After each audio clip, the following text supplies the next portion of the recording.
आप सभी को एक बार पुनः आपके अपने इस प्यारे से YouTube channel SLD educational academy पर स्वागत है। तो चलिए आज हम लोग आगे की ओर बढ़ते हैं और देखते हैं कि आपका जो मोस्ट इम्पॉर्टेंट क्वेश्चन है अंडरस्टैंडिंग इंडिया से, उन सभी प्रश्न को इसी लेक्चर में आज हम लोग कंप्लीट करेंगे और एक एक करके देखेंगे कि आपका जो एक्सटर्नल एग्जाम है उस एग्जाम में आने वाला मोस्ट इंपॉर्टेंट क्वेश्चन कौन कौन सा है। ठीक है, तो हमारे साथ कंटिन्यू बने रहें। और साथ ही साथ दोस्तों, अगर अभी तक आप लोग इस यूट्यूब चैनल को सब्सक्राइब नहीं किए हैं तो जरूर से कर लें और साथ ही साथ अपने दोस्तों को भी शेयर करें। देखिए दोस्तों, आप लोगों को पता है कि न्यू एजुकेशन पॉलिसी के तहत जो है आपका एडमिशन हुआ है और ये विनोबा भावे यूनिवर्सिटी जो है उसके द्वारा जो आपका अंडरस्टैंडिंग इंडिया का जो सिलेबस तैयार किया गया है, सिलेबस से रिलेटेड जो आपका मोस्ट इंपॉर्टेंट क्वेश्चन बन रहा है सभी यूनिट से, उन सभी क्वेश्चन को आज हम लोग देखेंगे इस वीडियो के अंदर। तो हमारे साथ कंटिन्यू बने रहें और लेक्चर को शुरू से अंत तक जरूर देखें। ये लेक्चर जो है दोस्तों बहुत ही इंपॉर्टेंट साबित होने वाला है आप लोगों के लिए, क्योंकि एक्सटर्नल एग्जाम में क्वेश्चन जो है वो यहाँ से बाहर नहीं आएगा। ठीक है, तो आप लोग जो है वो हमारे साथ बने रहें। देखिए दोस्तों, आप लोगों का जो है वो ये आपको सेमेस्टर 1 का और सेशन 2023 से 27 का है, ये चीज़ आप लोगों को पता है। और VSC 1 पेपर है आपका अंडरस्टैंडिंग इंडिया, और ये जो आपको हम बता रहे हैं वो हिंदी में बता रहे हैं। ठीक है, और यहाँ पे देखिए कि जो प्रश्न हम लाए हैं वो ग्रुप बाई करके हम लाए हैं। ठीक है, ग्रुप ए में आपका अति लघु उत्तरीय प्रश्न है और जितने भी अति लघु उत्तरीय प्रश्न जो आपका यूनिट बाय यूनिट बन रहा था उन सभी प्रश्न को यहाँ पे हम अरेंज करके लिख दिए हैं। ठीक है, तो आप लोग इस वीडियो को पूरा अंत तक जरूर देखें। देखिए आपका जो प्रश्न है वो किस प्रकार से पूछा जाएगा एक्सटर्नल एग्जाम में, यानी कि सेमेस्टर 1 का फाइनल एग्जाम में। देखिए सबसे पहले यहाँ पे है वो क्वेश्चन नंबर 1 में आपको है वो अति लघु उत्तरीय प्रश्न का उत्तर देना है।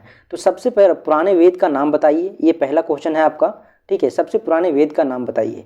टाना भगत आंदोलन के संस्थापक कौन थे, ये बी नंबर आपका प्रश्न है। सी में देखिएगा तो मौलिक अधिकार भारतीय संविधान के किस अध्याय में सूचीबद्ध है, इसके बारे में आपको बताना है। देखिए दोस्तों, अति लघु उत्तरीय प्रश्न का मतलब है कि आपको 1 वर्ड में आपको देना है आंसर। ठीक है, 1 वर्ड में आपको लिखना है, 1 सेंटेंस में। ठीक है, तो आप लोग जो है ज़्यादा लॉन्ग मत कीजिएगा, क्योंकि ये जो है 1 नंबर या 2 नंबर में आपको पूछा जाएगा। ठीक है, तो इसी तरह आगे यहाँ बढ़ेंगे तो उल गुलान के जो प्रमुख नेता थे, मुख्य नेता थे, उस नेता के नाम बताना है यहाँ पे। उसके बाद देखिए ई नंबर जो है आपका वो है सिंधु घाटी सभ्यता में सबसे पहले खुदाई की जाने वाले स्थल का नाम बताइए। ठीक है, अष्टाध्याय जो बुक है उस बुक का लेखक का नाम बताइए। ठीक है, उसी प्रकार आपको यहाँ पे बोला है, उसी प्रकार एक और बुक है मलविकाग्नि मित्रम, इस बुक का भी जो है लेखक का नाम बताना है। ठीक है, उसके बाद आगे बढ़ेंगे दोस्तों तो देखिए यहाँ पे संथाल होल के 2 प्रमुख नेताओं का नाम लिखिए। ये भी क्वेश्चन जो है वो बहुत ही इंपॉर्टेंट है। ठीक है, देखिए दोस्तों, ये सारे जो क्वेश्चन आपका क्रिएट किया गया है वो आपके सिलेबस के अकॉर्डिंग किया गया है। ठीक है, आप लोगों को हम विश्वास दिलाते हैं दोस्तों कि यहाँ से बाहर क्वेश्चन एक भी नहीं आएगा। ठीक है, क्योंकि आपके सिलेबस के अकॉर्डिंग तैयार किया गया है और ये सिलेबस के आधारित ही है आपका सारे प्रश्न। ठीक है, देखिए उसके बाद आगे बढ़ेंगे तो मौलिक कर्तव्यों को भारतीय संविधान के किस अनुच्छेद के द्वारा सूचीबद्ध किया गया है। ठीक है, यहाँ पे मौलिक कर्तव्य है। ठीक है, पीछे हम लोग देखे थे, यहाँ पे देखिए हमें पीछे हम लोग देखे थे एक ऐसा ही प्रश्न था जिसमें हम लोग मौलिक अधिकार के बारे में देखे थे। ठीक है, यहाँ पे मौलिक कर्तव्य है, तो कन्फ्यूजन नहीं होना है। ठीक है ना, आगे बढ़ेंगे। देखिए आपका जो नेक्स्ट प्रश्न है वो क्या है, आज़ाद हिंद फौज की स्थापना किस देश में हुई थी। ठीक है, गायत्री मंत्र मूलतः किस वेद में है। फिर उसी तरह आगे हम लोग बढ़ते हैं, जब देखते हैं आपका जो प्रश्न है भारत के मूल संविधान में कितने अनुसूचियाँ थी। उसके बाद पानवर आश्रम की सामाजिक कार्यकर्ता से संबंधित है। 1857 के शहीद जयमंगल पांडे झारखंड के किस जिले से संबंध थे। ठीक है, ये आपका प्रश्न है। प्रसिद्ध पुस्तक डिस्कवरी ऑफ इंडिया का लेखक जो है वो किसने लिखी थी। जैन धर्म के प्रथम तीर्थाकर कौन थे। ठीक है, ये आपका सारे प्रश्न मोस्ट इंपॉर्टेंट है। देख सकते हैं आगे भी आपका जो इसी तरह प्रश्न है, भारत के मूल संविधान में कितने अनुच्छेद है। ठीक है, उसके बाद देखिए गांधी जी का सत्य के साथ मेरा प्रयोग मूलतः किस भाषा में लिखी गई थी। गांधी जी का एक पुस्तक था दोस्तों जिसमें आपको ये पुस्तक का नाम है सत्य के साथ मेरा प्रयोग मूलतः किस भाषा में लिखी गई थी, वो लैंग्वेज आप लोगों को बताना है। भारत किस महादेश में स्थित है। ठीक है, ये आपका जो हम लोग देखें वो सारा प्रश्न अति लघु उत्तरीय था, यानी कि आपको 1 वर्ड में लिखना था।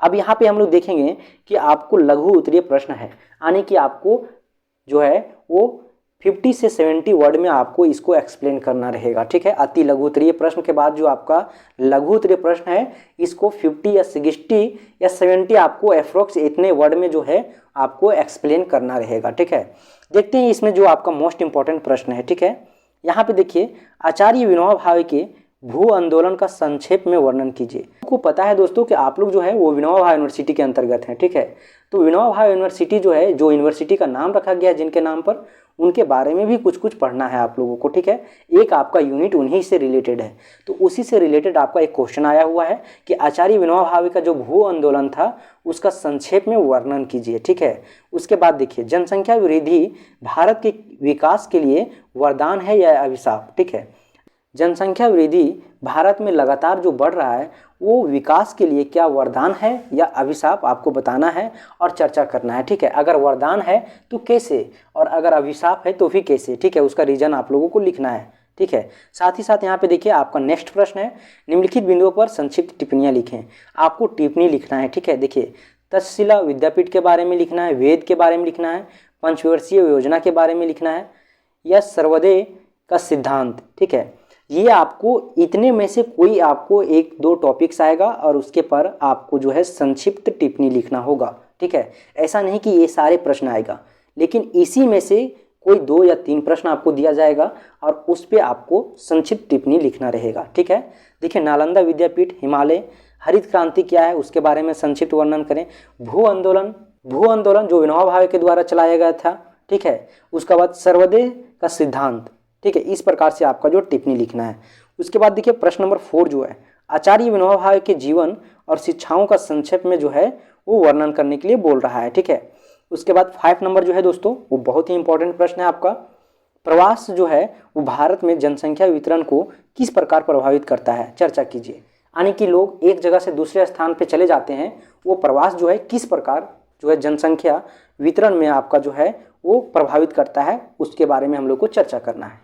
ठीक है, तो आप लोग जो है इसके बारे में पढ़ लीजिएगा।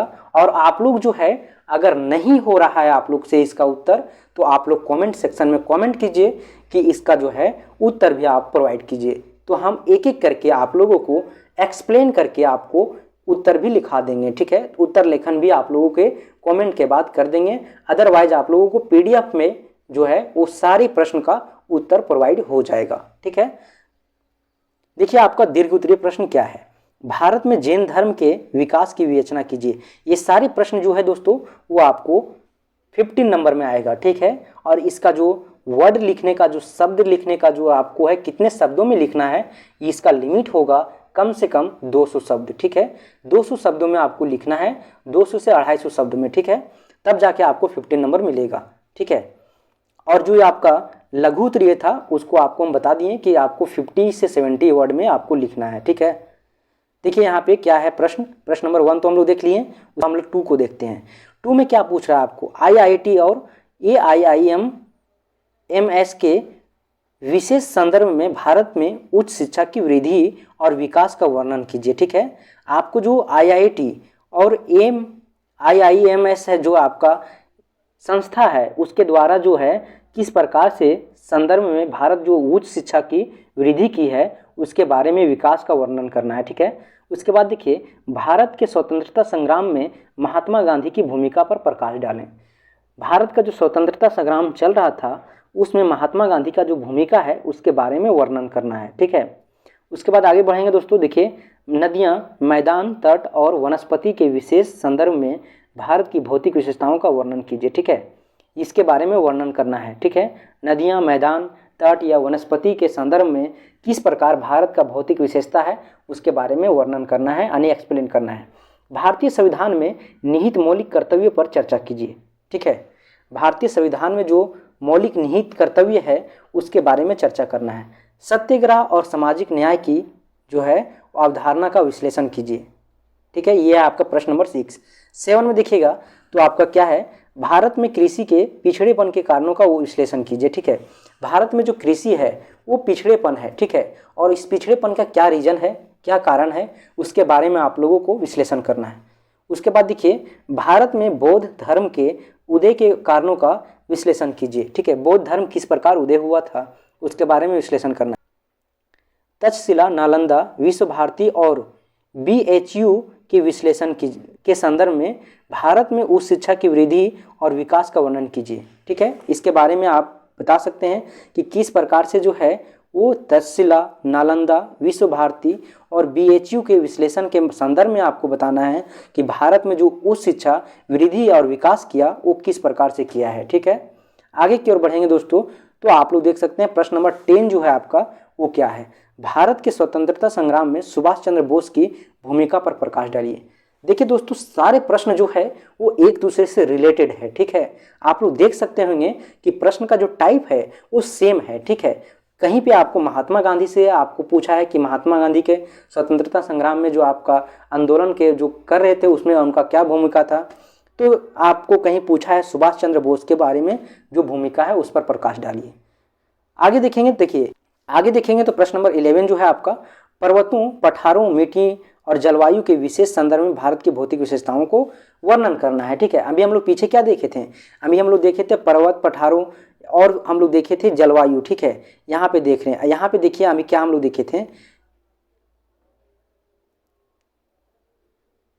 नदियां, मैदान, तट और वनस्पति के विशेष संदर्भ में देखे थे। ठीक है, अभी हम लोग देख रहे हैं क्या, यहाँ पे देखिए अभी हम लोग देख रहे हैं पर्वत, पठारों और नदियां।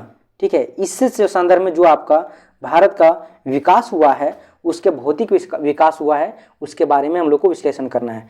उसके बाद देखिए 12 नंबर प्रश्न क्या है, राजनीतिक उपकरण के रूप में अहिंसा और सत्याग्रह की अवधारणा का विश्लेषण कीजिए। उसके बाद 13 नंबर प्रश्न है दोस्तों, भारत में कृषि के निम्न उत्पादकता के कारणों का विश्लेषण कीजिए। भारतीय संविधान की प्रमुख विशेषताओं का विवेचना कीजिए। वैदिक धर्म की प्रमुख विशेषताओं पर प्रकाश डालिए। प्रश्न नंबर 15 है आपका, गौतम बुद्ध के जीवनी एवं शिक्षाओं का वर्णन कीजिए। प्रश्न नंबर 16 है।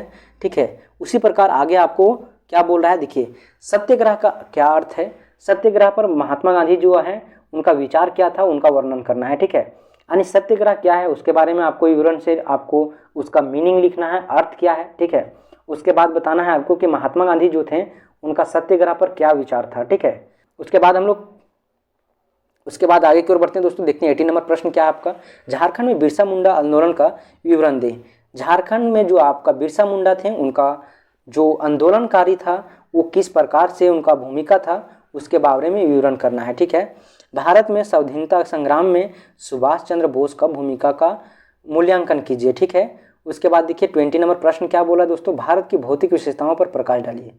ठीक है, भौतिक विशेषताओं पर अगर प्रकाश डालने के लिए अगर बोला जाए तो आपको जो 2 प्रश्न पीछे हम दिखाए थे, ठीक है, नदी, पर्वत, पठार, ठीक है, इन सभी चीज़ों पे आपको इसी में एक्सप्लेन करना है। दोनों प्रश्न में जो चीज़ पूछा है वो सारे प्रश्न को मिला के आपको इसमें पूछेगा, भारत की भौतिक विशेषताओं पर प्रकाश डालें। तो प्रश्न का इस प्रकार से भी आपको आ सकता है, प्रश्न का ऐसा ही टाइप होगा। ठीक है, हड़प्पा सभ्यता की प्रमुख विशेषताओं पर प्रकाश डालें। उसके बाद हम लोग 21 को देखें, अब 22 को देखते हैं। 22 में है वर्धमान महावीर की जीवनी एवं शिक्षाओं का चर्चा कीजिए। 23 में गांधी जी के अहिंसा सिद्धांत पर प्रकाश डालें। जो गांधी जी का अहिंसा सिद्धांत था उस पर प्रकाश डालने के लिए बोल रहा है। झारखंड में 1955 के संथाल विद्रोह का विवरण देने के लिए बोल रहा है। देखिए 25 जो है दोस्तों, आचार्य विनोबा भावे की जीवनी एवं विचारों पर चर्चा कीजिए। ठीक है, या प्रकाश डालिए। भारत के संविधान में वर्णित मौलिक अधिकारों का वर्णन करें।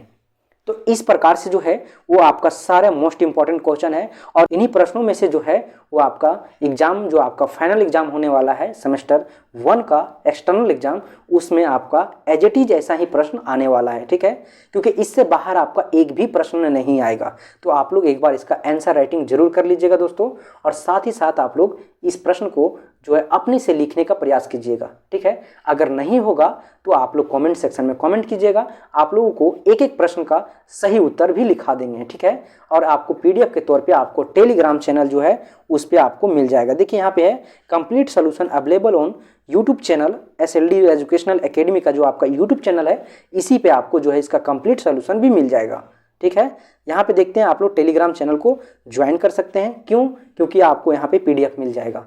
साथ ही साथ आपको कोई कन्फ्यूजन है तो उस कन्फ्यूजन को दूर कर सकते हैं। ठीक है, ग्रुप डिस्कशन के लिए भी आप कर सकते हैं, संपर्क करने के लिए भी आप लोगों को किसी भी प्रकार से कोई प्रॉब्लम है तो आप डायरेक्ट हमसे संपर्क भी कर सकते हैं। तो इसके लिए आप जो है टेलीग्राम चैनल को ज्वाइन करके डायरेक्ट हमें मैसेज भी कर सकते हैं। तो आप लोग टेलीग्राम चैनल को जरूर ज्वाइन कर लें। धन्यवाद दोस्तों, फिर हम लोग मिलते हैं एक नए वीडियो में। तब तक के लिए आप लोगों को बहुत बहुत धन्यवाद दोस्तों। इसी तरह हमारे साथ कंटिन्यू बने रहें।